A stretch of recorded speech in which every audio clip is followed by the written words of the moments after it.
সুধী ভক্তবৃন্দগণ, আজ হলো 27শে জুন 2026 খ্রিস্টাব্দ শনিবার। রঘুনাথ দাস গোস্বামী পাদের দণ্ড উৎসব উপলক্ষে আমরা সেই উৎসবে অংশগ্রহণ করার জন্য সকালবেলায় মঙ্গল আরতি অন্তে আমরা বেরিয়ে পড়ি এখান থেকে। এই যে স্থান দেখতে পাচ্ছেন, এটি হলো চরকাপাড়া গ্রাম, দাঁতন থানা, পশ্চিম মেদিনীপুর, পশ্চিমবঙ্গ, ভারত। এই স্থান থেকে সকালে 5টার সময় আমরা বের হই। এখান থেকে প্রায় 8 কিলোমিটার দূর আছে দাঁতন রেল স্টেশন। সেখানে গিয়ে আমরা ট্রেন ধরি, তারপরে হাওড়া গিয়ে উপস্থিত হই দুপুর 11টায়। সেখান থেকে বাস ধরে সোদপুর গিয়েছিলাম রঘুনাথ দাস গোস্বামী পাদের দণ্ড মহোৎসব, সেই পানিহাটি দর্শন করার জন্য। আপনাদেরকে সেই পানিহাটি রঘুনাথ দাস গোস্বামী পাদের দণ্ড মহোৎসব সম্পর্কে আমরা কিঞ্চিৎ আলোচনা করব, আপনারা আস্বাদন করুন।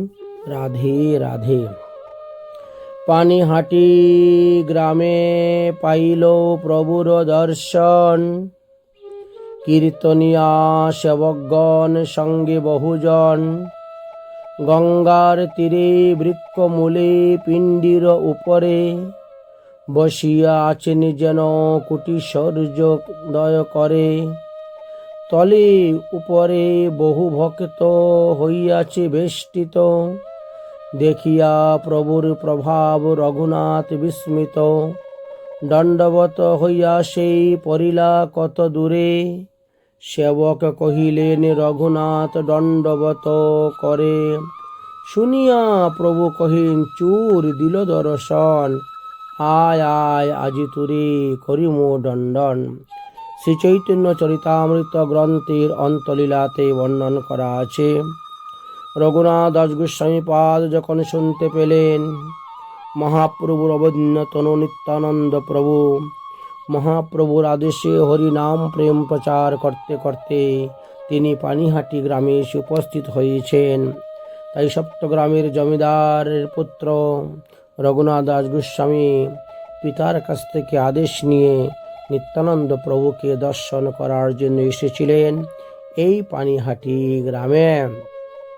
এসে তিনি দর্শন করলেন যে নিত্যানন্দ প্রভু ভক্তদেরকে নিয়ে গঙ্গার তীরে একটি বটবৃক্ষের নিচে বসেছেন, একটা বেদির উপরে প্রবেশন করেছেন। দূর হইতে যখন দণ্ডবত প্রণাম করলেন, তখন সেবকগণ পরিচয় করে দিলেন যে সপ্তগ্রামের জমিদার গোবর্ধন জমিদারের পুত্র আপনাকে প্রণাম করতেছে। এই কথা শুনিয়া নিত্যানন্দ প্রভু প্রথমেই চূর সম্বোধন করে বলছেন, আরে চূর দিলে দর্শন, আয় আয় আজি তুরে করিমু দণ্ডন। একটা কথা চিন্তা করে দেখুন তো, প্রথম সাক্ষাতে কিরকম একটা অদ্ভুত সম্বন্ধবাচক কথা। চূড়া, এটি রঙ্গিয়া নিতাই চাঁদের স্নেহের আহ্বান। এটা কোনো গালি নয়, কোনো পরিহাস নয়, উপহাস নয়। কৃপার পরশর কোমলস্বরের পরিহাস শুধু তাইও নয়, বলছেন আয় আয় চূড়া আজি দিল দর্শন। আমি তোমার প্রতীক্ষায় বহুদিন ধরে বসে আছি। ভক্ত যেমন ভগবানকে পাওয়ার অপেক্ষায় থাকে, ভগবানও ভক্তকে পাওয়ার অপেক্ষায় থাকেন। তাই আজ নিত্যানন্দ প্রভু বলছেন, হে রঘুনাথ, আমি তোমার দর্শনের প্রতীক্ষায় বহুদিন যাবৎ বসে আছি। কবে তুমি আসবে, কবে আমি তোমায় দর্শন করব। শ্রী রঘুনাথের প্রতি এই স্নেহের যে খুবই স্বাভাবিক, কারণ যেই জন গৌর ভজে সে হয় আমার প্রাণ রে। গৌর ভজনকারী যে নিত্যানন্দ প্রভুর প্রাণ হইতে অতি প্রিয়তম, এটা এখানে বোঝাতে চাচ্ছেন। তাই রঘুনাথকে নিজেই টেনে নিয়ে কৃপা করলেন, রঘুনাথের মাথায় চরণ অর্পণ করে দিলেন, আবার চূর বলে সম্বোধন করলেন। চূর যেমন অন্যের ধন গোপনে হরণ করে নিয়ে যায়, ঠিক তেমনিভাবে নিত্যানন্দ প্রভুর ধন মহাপ্রভু তাই মহাপ্রভুকে তিনি চুরি করছেন। নিত্যানন্দের ধন শ্রী গৌরসুন্দরীর চরণ যুগল প্রাপ্তির পরম উৎকণ্ঠতাময় যে আবেশ রঘুনাথের উপরে ছিল, এইরূপ আচরণের কারণে সেই জন্য তার প্রতি নিত্যানন্দ প্রভু এই দণ্ড দিয়েছিলেন, যা আজকে আমরা দণ্ড মহোৎসব বলিয়া থাকি বা অংশগ্রহণ করেছি বা দর্শন করি, প্রতি বৎসর যাই। এই দণ্ডই আজ দণ্ড মহোৎসব রূপে পরিগণিত হইয়াছে। আপাময় ভক্ত বৈষ্ণব সমাজের আনুমানিক 923 খ্রিস্টাব্দে অর্থাৎ 1516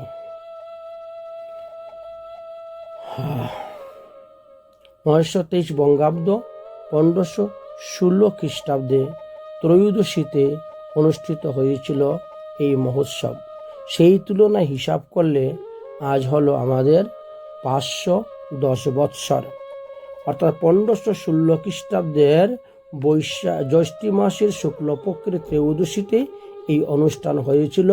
এই জন্য আমরা বলি যে এইবার 510তম রঘুনাথ দাস গোস্বামী পাদের দণ্ড মহোৎসব। দাস রঘুনাথস্য পূর্বৈক্যম রসমঞ্জরি অমুকম কচিত প্রভাবেনম শ্রীমতী রতি মঞ্জুরি। যাই হোক, আমরা কোথায় কোথায় দেখতে পাই যে তিনার পূর্বলীলার কথা বর্ণনা আছে। রঘুনাথ দাস গোস্বামী পূর্বলীলায় রসমঞ্জুরি ছিলেন, কেহ কেহ তিনাকে রতি মঞ্জুরি বলিয়া থাকছেন।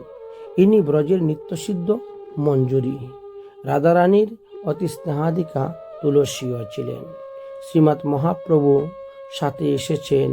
মহাপ্রভুর অনর্পিত করুণার অবদান সেই রাধা দাস্যরূপ অলৌকিক ভাব সম্পদ বিশ্বজগতে বিতরণ করিবার জন্য। রঘুনাথ দাস গোস্বামীর মহিমার কথা লঘু তুষনী টিকাতে জীব গোস্বামী পাদ অনেক সুন্দরভাবে বর্ণন করে গিয়েছেন। সেখানে লিখেছেন যে রঘুনাথ দাস নামক মহাজন তাদের অর্থাৎ শ্রীরূপ সনাতনের মিত্র বলি পৃথিবীতে বিখ্যাত। তিনি সর্বদা রাধাকৃষ্ণের প্রেমে মহাসমুদ্রের তরঙ্গ রাশিতে সঞ্চিত থাকতেন এবং ক্রিয়া করতেন, যার কারণে রঘুনাথ দাস গোস্বামী পাদ পরে তিনি অনেকগুলি গ্রন্থ রচনা করেছিলেন। বিলাপ কুসুমাঞ্জলি, মুক্তা চরিত্র, দানকিলি কুমুদি ইত্যাদি ইত্যাদি অনেক গ্রন্থের কথা পাওয়া যায়। যাই হোক, যাবতীয় উপমার প্রতিভা রাশিতে স্নান করে শ্রী রূপ সনাতন প্রবুদ্ধের শুভমান বর্ধন করেছিলেন রঘুনাথ দাস গোস্বামী পাদ। ত্রিভুবনের সজ্জন শ্রেষ্ঠগণ ছিল রঘুনাথ দাস গোস্বামী শ্রী রূপ সনাতন গোস্বামী দ্বয়ের সঙ্গে তুল্য তত্ত্বরূপেই নির্ণয় করে গিয়েছেন। যাই হোক, রঘুনাথ দাস গোস্বামী পাদের গুরুদেব ছিলেন যদুনন্দন, একথাও আমরা জানতে পারি। ছিল বাসুদেব দত্ত ঠাকুরের প্রিয় পাত্র অতি সুমধুর মূর্তি যদুনন্দন আচার্য। তারই শিষ্য হলেন শ্রী রঘুনাথ দাস গোস্বামী পাদ, অর্থাৎ তারা ছিলেন অদ্বৈত পরিবারের। যাই হোক, নিজ গুণে তিনি আমাদের সকলকেই প্রাণাধিক প্রিয়তম হয়ে উঠেছিলেন। তিনি চৈতন্যদেবের কৃপা লাভ করেছিলেন এবং রূপ সনাতন গোস্বামীরও কৃপা লাভ করেছিলেন। বৈরাগ্য রাজ্যের এক চরম সীমায় তিনি উপনীত হয়েছিলেন, যিনি সর্বলোকের চিত্তরঞ্জন করেছিলেন এবং মহাপ্রভুর একটি প্রেমভিক্ষ শাখা রূপে তিনি জগতে পরিগণিত হয়েছেন। নীলাচলবাসী ভক্তগণের মধ্যে রঘুনাথ দাস গোস্বামীকে কে না জানে, সকলেই তিনাকে জানেন। এবার তিনার পরিচয়ের কথা আলোচনা করতে গেলে বর্তমানে হুগলি জেলার আদি সপ্তগ্রামে তৎকালীন সপ্তগ্রামের মূলক এলাকার অধিপতি হিরণ্য দাস এবং গোবর্ধন দাস মজুমদার এর বংশের একমাত্র সন্তানই ছিলেন এই রঘুনাথ দাস গোস্বামী পাদ। লীলাশক্তির প্রভাবে তিনি অনেক লীলা করে গিয়েছেন, কিন্তু সব লীলা গ্রন্থেতে আলোচনা নাই। যাই হোক, নিত্যসিদ্ধ ভগবত পার্ষদ শ্রী রঘুনাথের এই সাংসারিক জীব অভিমান দেখাতে তিনি এসেছিলেন। এইরূপ সংসারী জীব অভিমান না হলে ব্রহ্মাণ্ডে অবতীর্ণ পার্শ্বদের আচরণের জীব শিক্ষা সম্ভবপর হবে না। যেমন হরিদাস ঠাকুরের প্রসঙ্গ আলোচনা করতে গেলে দেখা যায় শ্রীল রঘুনাথ দাস গোস্বামীর দ্বারা জীবজগতে এই শিক্ষা প্রচারিত হইল, যে প্রতিষ্ঠিত হয়েছে যে মহতের সঙ্গ আর মহতের কৃপা ব্যতীত কখনো চিত্তে সংসার বৈরাগ্য জন্মাইতে পারে না। তাই সংসারের ত্যাগ তিতিজ্ঞা বৈরাগ্য জন্মায় একমাত্র মহতের কৃপা দ্বারাই। ভক্তির আবির্ভাব হইতে পারে না মহতের কৃপা না হইলে, ভগবত চরণ প্রাপ্তি হইতে পারে না মহৎ কৃপা না হইলে। তাই আমরা দেখতে পাই নামাচার্য হরিদাস ঠাকুর যখন চাঁদপুরে ছিলেন, হরিদাস ঠাকুর চলি আইলা চাঁদপুরে, আসিয়া রহিলা বলরাম আচার্যের ঘরে। হিরণ্য গোবর্ধন দই মূলকের জমিদার, তাহার পুরোহিত ছিলেন বলরাম দাস। হরিদাসের কৃপাপাত্র, তাতে অভিমান হে যত্ন করি ঠাকুরে রাখিলা সেই গ্রামে। নির্জনে পণ্যশালায় করিতে কীর্তন, বলরাম আচার্য গৃহে ভিক্ষার নিমন্ত্রণ। রঘুনাথ দাস তখন বালক করে অধ্যয়ন, হরিদাস ঠাকুরে যায় করে দর্শন। হরিদাসের কৃপা, তবে তাহার উপরে সেই কৃপার কারণে তার চৈতন্য পাইলেন। তাই হরিদাস ঠাকুরের কৃপাতেই মহাপ্রভু চৈতন্য মহাপ্রভুকে পেয়েছিলেন। তাহলে দেখা গেল যে দুষ্ট রামচন্দ্র খানের উদ্বেগ বা অত্যাচারের কারণে হরিদাস ঠাকুর বেনাপুলের জঙ্গল ত্যাগ করে তিনি চলে আসছিলেন সপ্তগ্রামের অন্তর্গত চাঁদপুরে। তিনি এসে অবস্থান করেছিলেন বেশ কিছুদিন। যাই হোক, বলরাম আচার্যের গৃহে তিনি অবস্থান করতেন এবং প্রসাদ পেতেন, আর নির্জনে বসিয়া তিনি হরিনাম সংকীর্তন করিতেন। এই হরিদাসের নিকট হইতে রঘুনাথ দাস গোস্বামী পাদ গৌলীলার কথা শ্রবণ করতে করতে গৌরাঙ্গ মহাপ্রভুর প্রতি এতই প্রেমে আকৃষ্ট হয়েছিলেন যে তিনি গৌরাঙ্গ মহাপ্রভুকে দর্শন করার খুব আকাঙ্ক্ষা তিনার হয়েছিল। তার মধ্যে হঠাৎ শুনতে পেলেন যে মহাপ্রভু সন্ন্যাস গ্রহণ করে নিয়েছেন। যাই হোক, মহাপ্রভু সন্ন্যাস গ্রহণের কথা শ্রবণ করে খুব ক্রন্দন করেছিলেন যে মহাপ্রভুকে দর্শন করতে পারলেন না। পরবর্তী সময়ে মহাপ্রভু যখন শান্তিপুরে আগমন করিলেন, তখন রঘুনাথ দাস গোস্বামী পাদ তিনি মহাপ্রভুকে দর্শন করার জন্য গিয়েছিলেন। পিতার আদেশ নিয়ে গিয়েছিলেন। পিতা অনেক পাহারাদারও সঙ্গে করে দিয়ে পাঠিয়েছিল। সন্ন্যাস করিয়া প্রভু যবে শান্তিপুরী আইলা, তবে আসি রঘুনাথ প্রভুরে মিলিলা। প্রভুর চরণে পরে প্রেমাবিষ্ট হইয়া প্রভু পাদ স্পর্শ করিল করুণা করিয়া। তার পিতা সদা করে আচার্য সেবন, অতএব আচার্য তাদের হইল প্রসন্ন। আচার্য প্রসাদে পাইলা প্রভুর উচিষ্ট পাত, প্রভুর চরণ দেখি রইলেন দিন 7-5। প্রভু তারে বিধায় দিয়া গেলা নীলা চলে, তিহু ঘরে আসিয়া হইলে প্রেমেতে পাগল। বারবার পলাইতে তিহু নীলাদ্রি যাইতে, পিতা তারে বান্ধিয়া রাখে আনি পথ হইতে। পঞ্চ পায়কে রাখে সদা পাহারা দে দিন রাত, 4 সেবক 2 ব্রাহ্মণ রহে তার সাথ। এইভাবে 11 জনে সর্বদা পাহারা দেয় নিরন্তর, নীলাচল যাইতে না পারে দুঃখিত অন্তর। শ্রী চৈতন্য চরিতামৃত গ্রন্থের মধ্যলীলাতে এই সমস্ত কথা আলোচনা করা আছে। অতএব রঘুনাথ দাস গোস্বামী পাদের যে গৌর ভক্তি উৎপন্ন হয়েছিল একমাত্র নামাচার্য হরিদাস ঠাকুরের কারণেই তিনি পেয়েছিলেন। এই জন্য বলা হয়েছে মহৎ কৃপা মহৎ সঙ্গ। 7 দিন শান্তিপুরে প্রভু সঙ্গে রহে, রাত্রি দিন সেই মন কথা সর্বদা কহে। রক্ষকের হাতে মই কেমনে ছুরি মু, কেমনে প্রভুর সঙ্গে নীলাচলে যাইব। সর্বজ্ঞ গৌরাঙ্গ প্রভু জানি তার মন, শিক্ষারূপে কহেন তারে আশ্বাস্য বচন। স্থির হইয়া ঘরে রহ না হো বাতুল, ক্রমে ক্রমে পায় লোক ভব সিন্ধু কুল। মর্কট বৈরাগ্য না করিয়া লোক দেখাইয়া, যথাযথ বিষয় ভুঞ্জ অনাসক্ত হইয়া। এইভাবে মহাপ্রভু তিনাকে উপদেশ দিতেন। কিন্তু রঘুনাথ দাস গোস্বামী পাদের কোনো মর্কট বৈরাগ্য ছিল না, সেটা মহাপ্রভুও জানেন। তাই তাকে বলছেন, অন্তনিষ্ঠা করো বাহ্য লোক ব্যবহার, অচিরাতে কৃষ্ণ তোমায় করিবে উদ্ধার। বৃন্দাবন দেখি যবে আসব নীলা চলে, তখন তুমি আমার পাশে আসিও কোনো ছলে। সকালে সেই ছলে কৃষ্ণ পুরাবে তোমায়, কৃষ্ণ কৃপা যারে করে তারে কে রাখিতে পারে। মহাপ্রভু কত সুন্দরভাবে রঘুনাথ দাস গোস্বামীকে এইভাবে আশীর্বাদ করেছিলেন, আশ্বাস দিয়েছিলেন। আর তিনাকে আশীর্বাদ করে শিরের মধ্যে কর দিয়ে ধ্রুব তারা নিহায় লক্ষ্য স্থির করে বললেন, যাও পিতা মাতার সঙ্গে থাকো, তাদের সেবা করো, তাদের বিপুল সম্পত্তির সেইগুলা দেখাশোনা করো, তাহলে দেখবে তোমার উপরে তাদের একটা বিশ্বাস জন্মে যাবে, তখন পাহারাদার কম করে দিবে। আর আমিও বৃন্দাবনে যাব, বৃন্দাবন থেকে আমি যখন ফিরে আসব, তারপরে তুমি কোনো না কোনো ছলনা করে, বাহানা করে তুমি ঘর থেকে বেরিয়ে চলে আসবে, নীলাচলে থাকবে এবং তুমি হরিভজন করবে।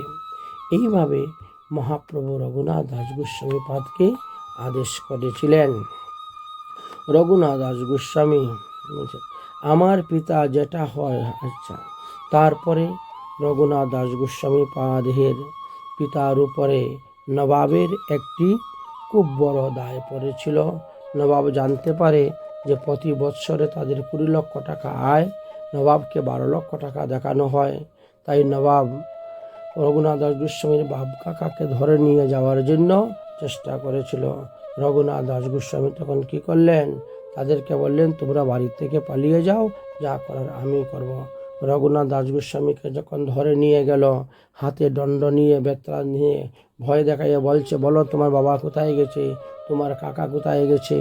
তখন রঘুনাথ দাস গোস্বামী পাদ খুব সুন্দর বিনয়ভাবে বলেছিলেন যে, তারা কোথায় গেছেন আমি তো জানি না, তবে তারা তো তোমারই ভাই। আমার পিতা যেটা হন তোমার 2 ভাই, ভাই ভাইয়ে কলহ হয় সর্বতাই।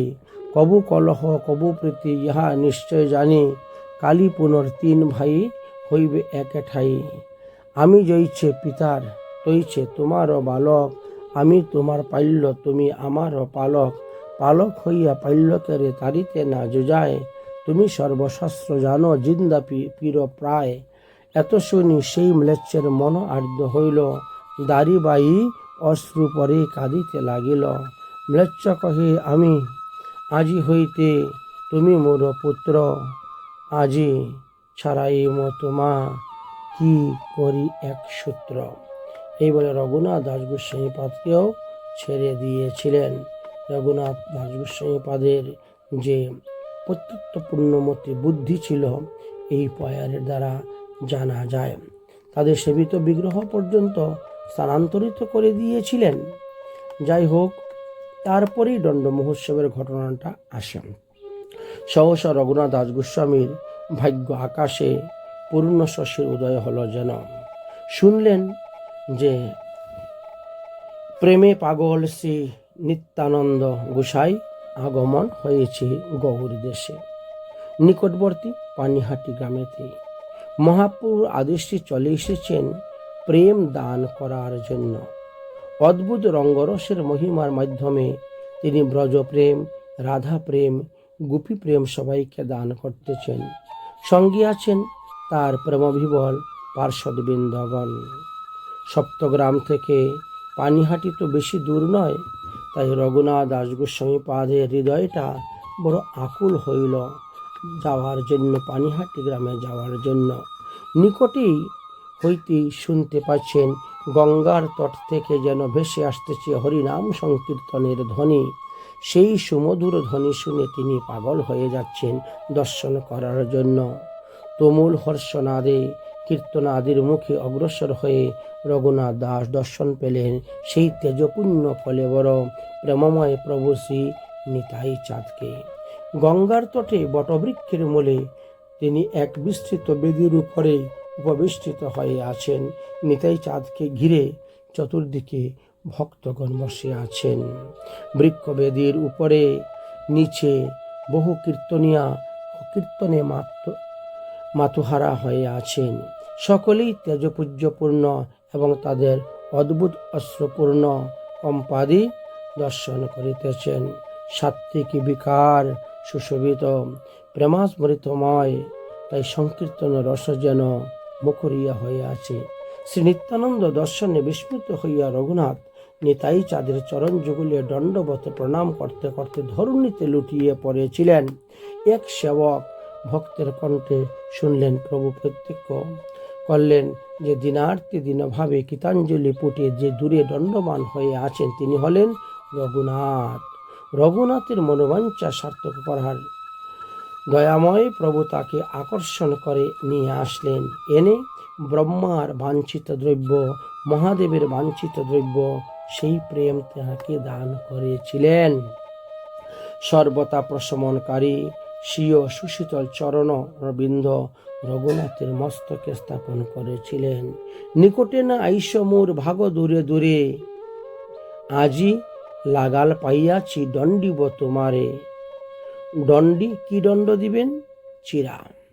চিরা দধি ভক্ষণ করাও মূর ভক্তগণে, শুনি আনন্দিত হইল রঘুনাথের মনে।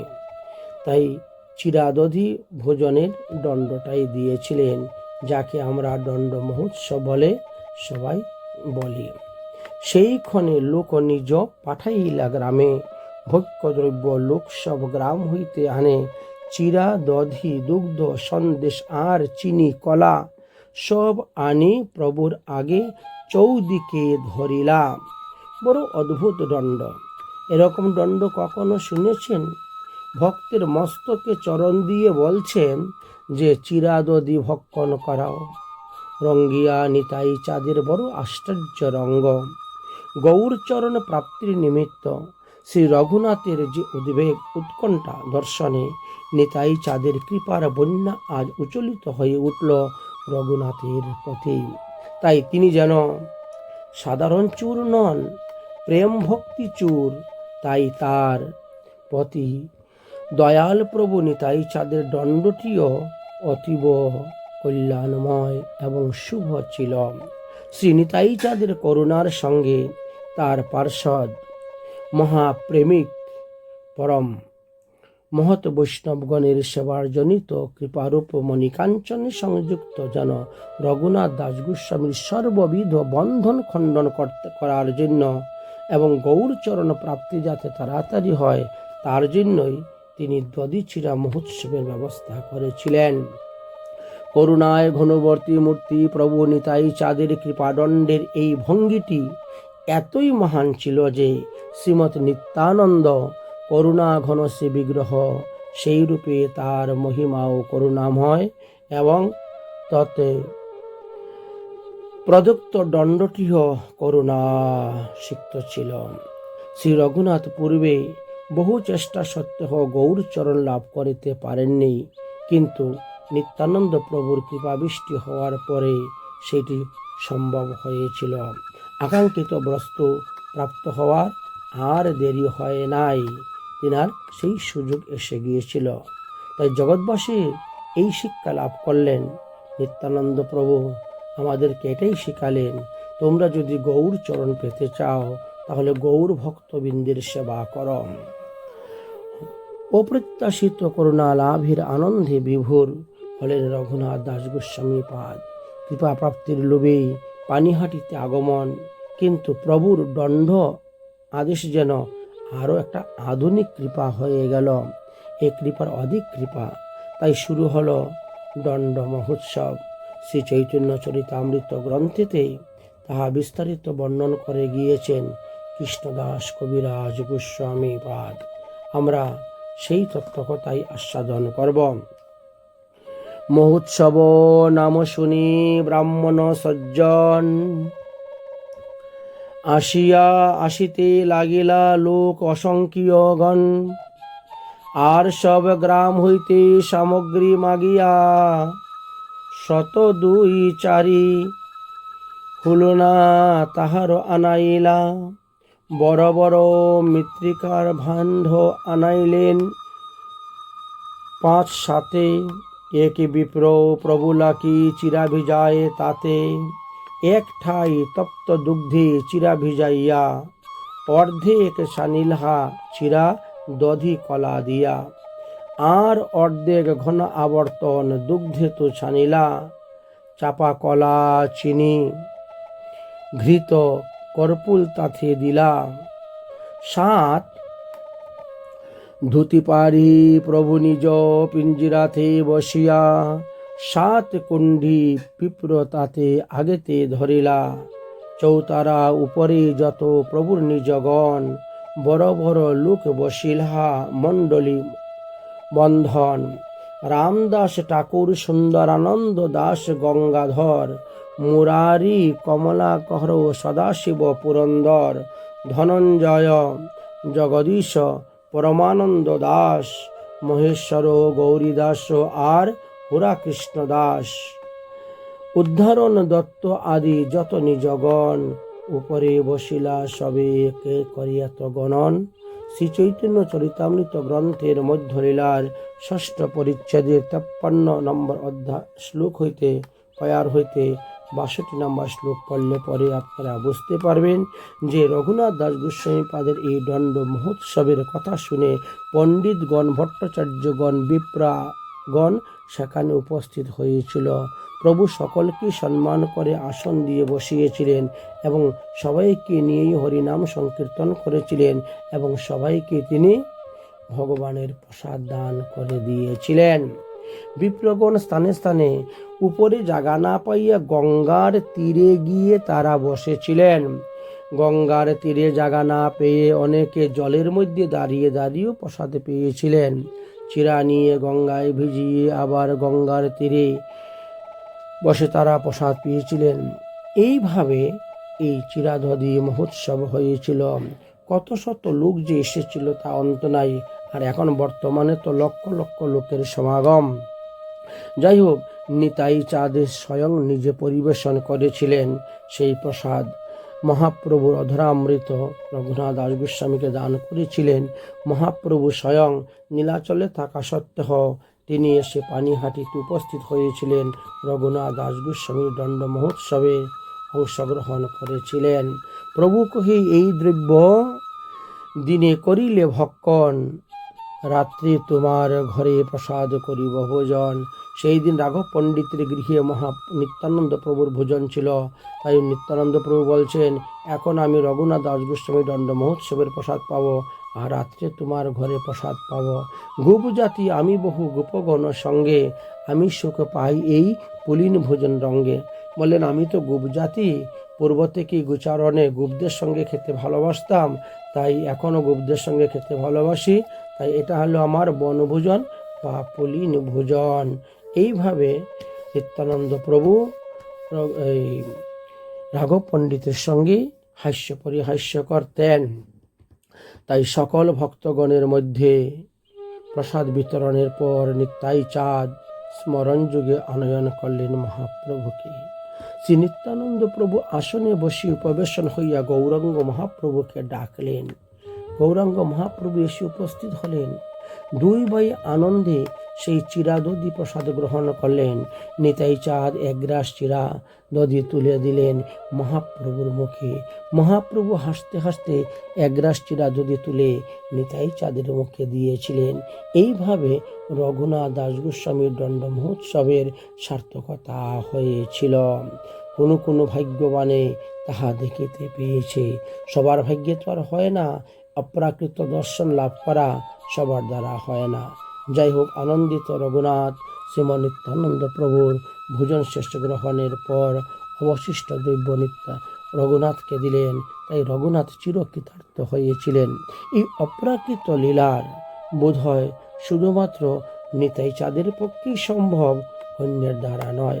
যাই হোক, পরদিন প্রাতে দয়াল প্রভু নিতাই চাঁদ গঙ্গা স্নানের পরে সেই বটবৃক্ষের মূলে উপবেশন করে। রঘুনাথ তখন নিতাই চাঁদকে গিয়ে সাষ্টাঙ্গে দণ্ডবত প্রণাম করলেন।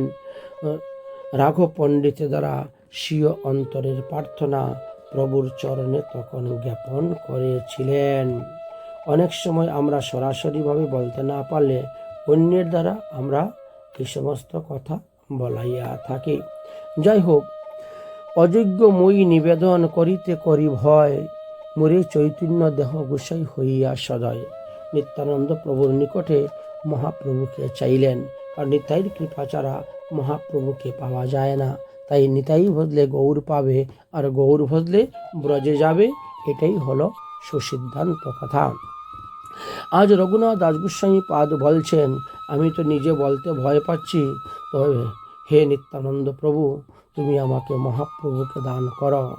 মোর শিরে পদধরি করহ প্রসাদ, নির্বিঘ্নে চৈতন্য পাও মুই, করো এই আশীর্বাদ। আমি যেন মহাপ্রভু সেবা করতে পারি, আমাকে আপনি এই আশীর্বাদ করুন। রাঘব পণ্ডিতের দ্বারা নিবেদিত রঘুনাথের দৈন্য বিনয়পূর্ণ বাণী শ্রবণ করে দয়াময় নিতাই চাঁদের হৃদয়ের করুণা সিন্ধু চলিত হয়ে উঠেছিল। তাই রঘুনাথকে নিকটে আহ্বান করে এনে তাহার মস্তকের মধ্যে নিতাই চাঁদ চরণ অর্পণ করে দিয়ে করুণা ভরে আশীর্বাদ করেছিলেন।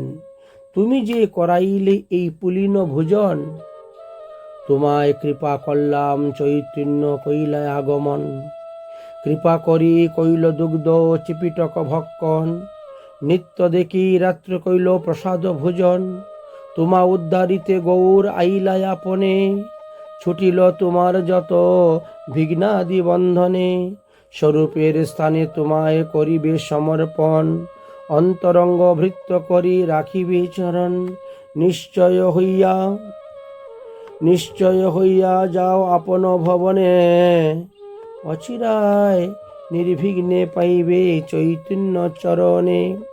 এই হলো দণ্ড মহোৎসবের লীলার সবথেকে বড় মাহাত্ম্য। এই যে দণ্ড মহোৎসব করা হলো, এতে কি হলো? সংসার বন্ধন নাশ হয়, ভববন্ধন নাশ হয়, সমস্ত আপদ বিপদ অমঙ্গল অশুভ সব দূরীভূত হয়ে যায় এবং মহাপ্রভুর চরণে অচলা ভক্তি লাভ হয়। এই দণ্ড মহোৎসবে অংশগ্রহণ করলে পরে, দণ্ড মহোৎসবে চিরাভোগ প্রসাদ গ্রহণ করলে পরে, তাই এই যে লীলা, এটিকে দণ্ড মহোৎসব নামে বললেও প্রকৃতত এটা হলো প্রেমের মহোৎসব। সেই লীলা মহোৎসবকে স্মরণ করে প্রতি বৎসরেই এই জ্যৈষ্ঠ মাসের শুক্লা ত্রয়োদশীতে পানিহাটিতে এই বটবৃক্ষতলে সংলগ্ন হয়ে যান লক্ষ লক্ষ ভক্তগণের আগমন। এই গঙ্গার তটে এসে উপস্থিত হন সমস্ত ভক্তবৃন্দগণ। বহু দেশ হইতে দূর দূরান্তর হইতে এসে উপস্থিত হয়ে থাকেন এই চিরাদদির মহোৎসবে অংশগ্রহণ করার জন্য। আজও দেখেছেন এই এলাকায় লক্ষ ভক্তগণের সমাগমে মুখরিত হয়ে উঠেছিল। কিছুটা ভিডিও করে আপনাদের কাছে আমি ছেড়েছি, একটু দেখিয়েছি যে নিতাই চাঁদের কৃপায় প্রতি বৎসরেই শ্রদ্ধাবান ভক্তগণ পরম আনন্দের সহিত এই স্থানে এসে উপস্থিত হন। অমৃতময় চিরাদধি ভোগ নিবেদন করেন ভগবানকে। আনন্দ মনে সমস্ত ভক্ত বৈষ্ণবদেরকে দান করা হয়। এখানে কোনো চাঁদাবাজি বা প্রসাদের অনুদান রূপে কোনো কিছু গ্রহণ করা হয় না। যে যত প্রসাদ বিতরণ করতে পারেন ততই লাভ। তাই ভক্ত বৈষ্ণবের এই মহাসম্মিলনটি দণ্ড মহোৎসব নামেই খ্যাত হইয়াছে।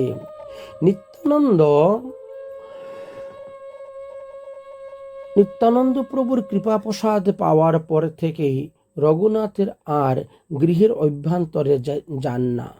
বাইরে দুর্গা মণ্ডপের উপরে তিনি শয়ন করিতেন। সেখানে সব রক্ষকগণ জেগে রঘুনাথকে পাহারা দিতেন।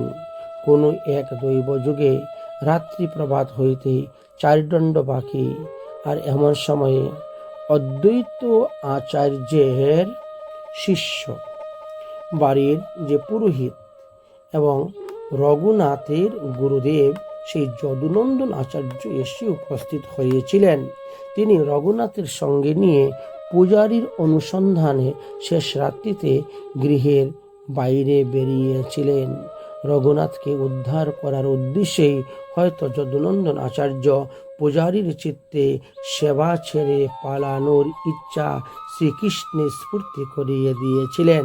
যাই হোক, শেষ রাত্রে রক্ষকগণকে শ্রীকৃষ্ণই মোহনিদ্রায় নির্দিত করে রেখে দিয়েছিলেন।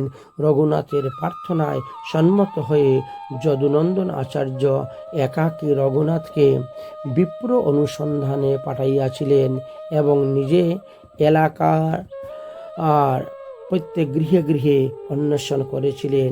শ্রীকৃষ্ণের ইচ্ছাতেই রঘুনাথের পলায়নের অনুকূল পথ প্রশস্ত হয়ে গিয়েছিল এবং সুযোগ এসে উপস্থিত হয়েছিল। তাই বোধ হয় মহাপ্রভু পূর্বেই রঘুনাথকে শান্তিপুরেই বলেছিলেন, কৃষ্ণ কৃপা যারে করে তারে বা কে রাখিতে পারে। কথা তো সত্যিই। রঘুনাথ দাসের সংসার বন্ধন ছিন্ন হল। পরের দিন প্রাতকালে সেবক রক্ষকগণ যখন ঘুম থেকে উঠল, খুঁজতে শুরু করলো, রঘুনাথকে আর চণ্ডী মণ্ডপের মধ্যে দেখতে পেলেন না, বাড়ির কোথায়ও দেখতে পেলেন না। সকলেই বুঝলেন যে রঘুনাথ পালিয়েছে। এদিকে রঘুনাথের পিতাকে বললেন, রঘুনাথের পিতা বললেন, তাহলে যাও সব দিকে খুঁজে নিয়ে আসো, রাস্তা থেকে ধরে নিয়ে আসো ছেলেকে। কিন্তু রঘুনাথ দাস গোস্বামী পাত্র তখন রাজপথ দিয়ে আর যান নাই, তিনি বন জঙ্গলের রাস্তা তিনি ধরেছিলেন। শ্রী চৈতন্য নিত্যানন্দের চরণ চিন্তিয়া পথ ছাড়ি উপপথে যান চলিয়া, তাহলে পাবে কেমন করে তারা তাকে? তাই নিতাই চৈতন্যের চরণ চিন্তা করিতে করিতে তিনি পরিচিত পথগুলি ছেড়ে দিয়ে অপরিচিত পথ মানে উপপথ, গ্রামের পথ ছেড়ে দিয়ে বনপথ ধরে চলেছিলেন রঘুনাথ দাস। উৎকণ্ঠার কারণে ক্ষুধা পিপাসা তাকে কোনো রকম কাতর করতে পারে নাই। জানা যায় যে কবু চরবন, কবু রন্ধন, কবু দুগ্ধ পান, যবে যেই মিলে তাতা রাখি নিজ প্রাণ। 12 দিনের চলি গেলা পুরুষোত্তম ক্ষেত্রে, পথে 3 দিন মাত্র করিলা ভোজনে। তাহলে 12 দিনের পথ যাইয়া 3 সন্ধ্যা অন্ন খাইয়া তিনি এইভাবে গিয়ে উপস্থিত হয়েছিলেন। ভাবা যায় না, চিন্তা করা যায় না। আর আমরাও তো নিজেরা পায়ে হেঁটে নবদ্বীপ থেকে পুরুষোত্তম ক্ষেত্রে জগন্নাথপুরীতে গিয়েছিলাম, কিন্তু আমাদের সময় লেগেছিল 25 দিন।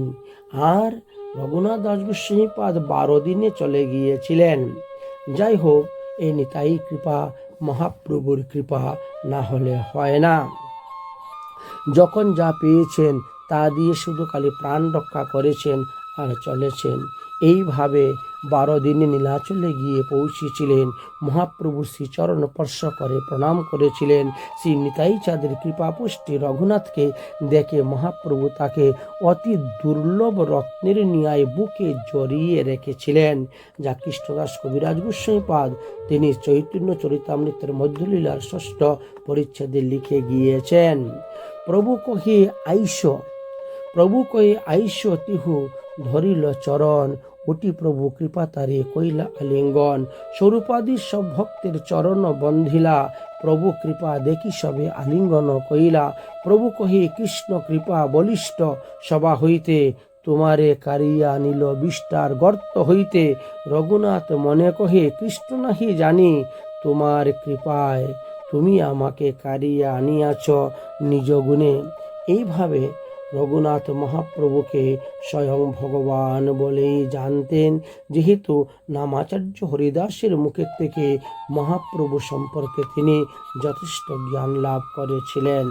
যাই হোক, রঘুনাথকে ব্রজ রস মাধুরী আস্বাদন করাইয়াছিলেন মহাপ্রভু এবং শিক্ষাগুরু রূপে তিনি স্বরূপ দামোদরের হাতে সমর্পণ করে দিয়েছিলেন, যে স্বরূপ দামোদরের কাছ থেকেই তুমি সব কিছু শিখিও। মহাপ্রভু সংক্ষেপে বলে দিতেন, আর স্বরূপ দামোদর ব্যাখ্যা করে তিনাকেই বুঝাইতেন। তাই স্বরূপ দামোদরের হাতে মহাপ্রভু রঘুনাথ দাস গোস্বামীকে মহাপ্রভু অর্পণ করেছিলেন। রঘুনাথের আজ আনন্দের সীমা নাই। তিনি আজ কৃতার্থ হয়ে গেছেন। তিনি সমস্ত ভক্তের চরণ বন্দনা করছেন।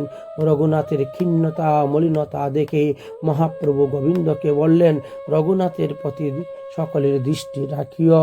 রঘুনাথ পথ পরিশ্রান্ত হয়ে এসেছে, যাও সমুদ্রে স্নান করিয়ে নিয়ে আসো এবং আজ আমার অধরামৃত প্রসাদ তাকে ভোজন করাও। শ্রী চৈতন্যের ভক্ত বাৎসল্য কহিতে না পারি, গোবিন্দরে কহেন, রঘুনাথকে দয়া করে পথে তিহু করিয়াছি বহুত উপবাস লঙ্ঘন, কতদিন করো ইহারে ভালো ভোজন সমর্পণ। রঘুনাথ কহে, যাই কর সিন্ধু মানে সমুদ্রে স্নান, জগন্নাথ দেখি আইসি করহ ভোজন। এত বলি প্রভু মধ্যাহ্ন করিতে উঠিলা, আর রঘুনাথ দাস সব ভক্তগণ সঙ্গ মিলিলা।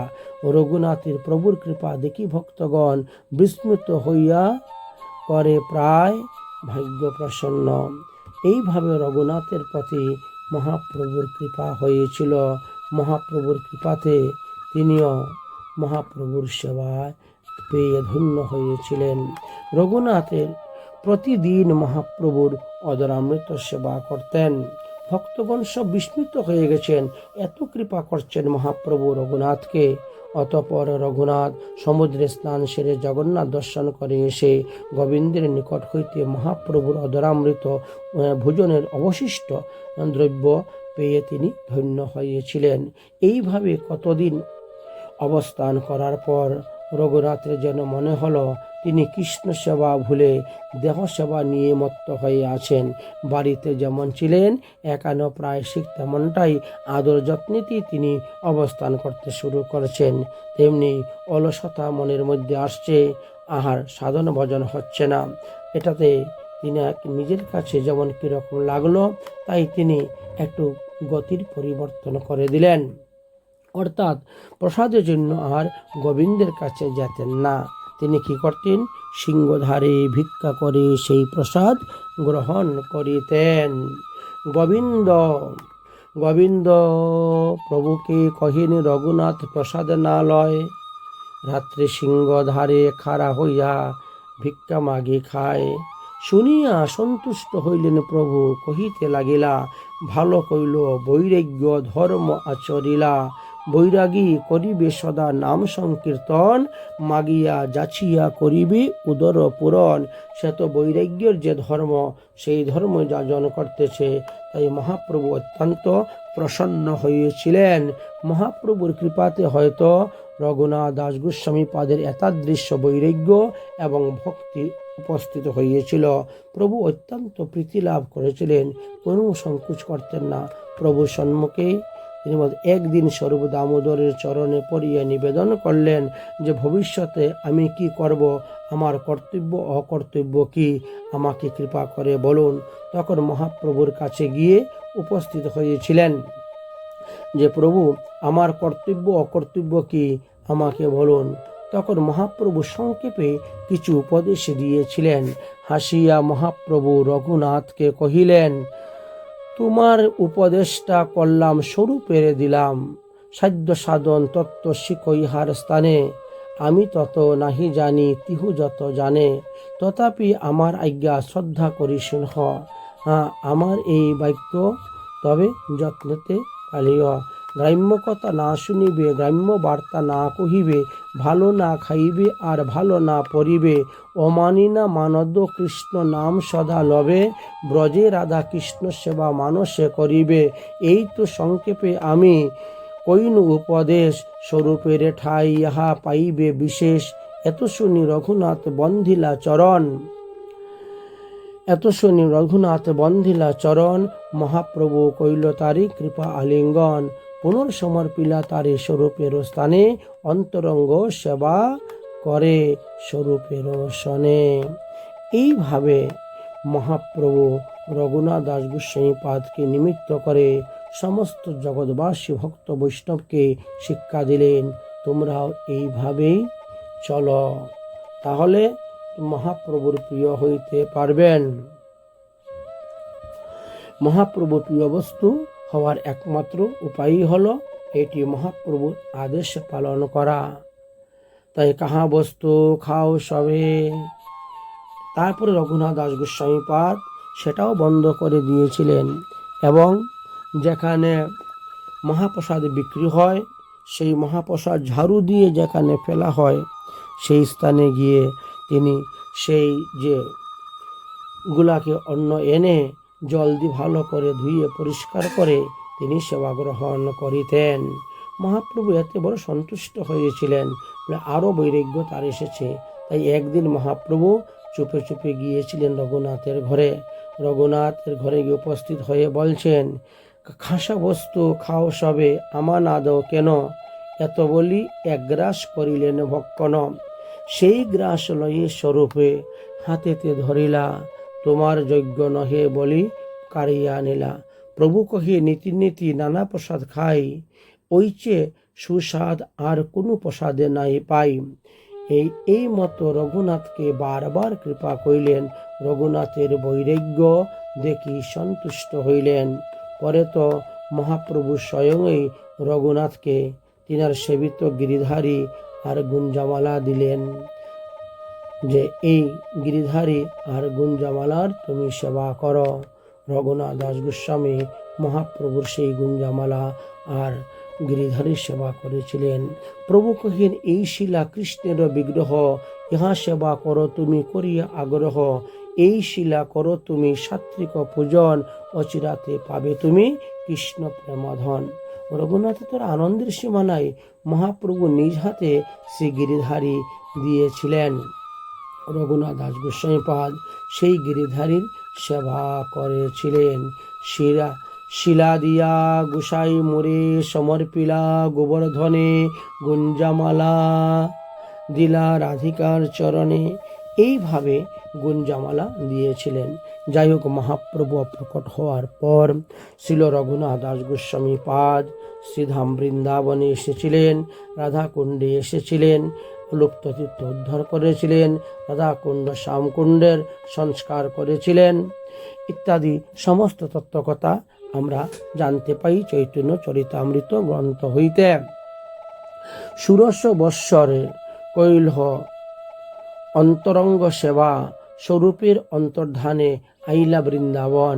বৃন্দাবনে দুই ভাইয়ের চরণ দেখিয়া গোবর্ধনেতে জীবদেহ ভিগুপাত করিয়া এই তো নিশ্চয় করি আইলা বৃন্দাবনে, আশিরূপে সনাতনের বন্দিলা চরণে। তবে দুই ভাই তারে মরিতে না দিলা, নিজ তৃতীয় ভাই করি নিকটে রাখিলা। মহাপ্রভু লীলা যত বাহ্য অন্তর, দুই তার মুখে শুনে নিরন্তর। এইভাবে রঘুনাথ দাস গোস্বামী পাদ শ্রীধাম বৃন্দাবনস্থ রাধাকুণ্ডে বাস করলেন, ভজন করলেন, রাধারানীর কৃপা লাভ করলেন, বহু গ্রন্থ আমাদের জন্য রচনা করলেন। আর শেষে রাধাকুণ্ডের তীরেই তিনি নিত্যলীলায় প্রবিষ্ট হয়েছিলেন। আজ অবধি রাধাকুণ্ডের তীরে রঘুনাথ দাস গোস্বামী পাদের গদ্দী নামে পরিচিত রঘুনাথ দাস গোস্বামী পাদের সমাধি আছে। আপনারা যান, আজ থেকে 500 বৎসর ধরেই অখণ্ড হরি নাম সংকীর্তন চলতেছে। এই রঘুনাথ দাস গোস্বামী পাদের যে সমাধি সেইখানে। যাই হোক, আমরা সংক্ষেপে রঘুনাথ দাস গোস্বামী পাদের জীবনী কথা আস্বাদন করলাম, তিনার মহিমার কথা শ্রবণ করলাম, আর দণ্ড মহোৎসবের কথা শ্রবণ করলাম। আজকের মতন ভাগবতীয় কথা আমাদের এখানেই বিশ্রাম। জয় জয় শ্রী রাধেশ্যাম, নিতাই গৌর হরিবল। রঘুনাথ দাস গোস্বামী পাদ কি জয়।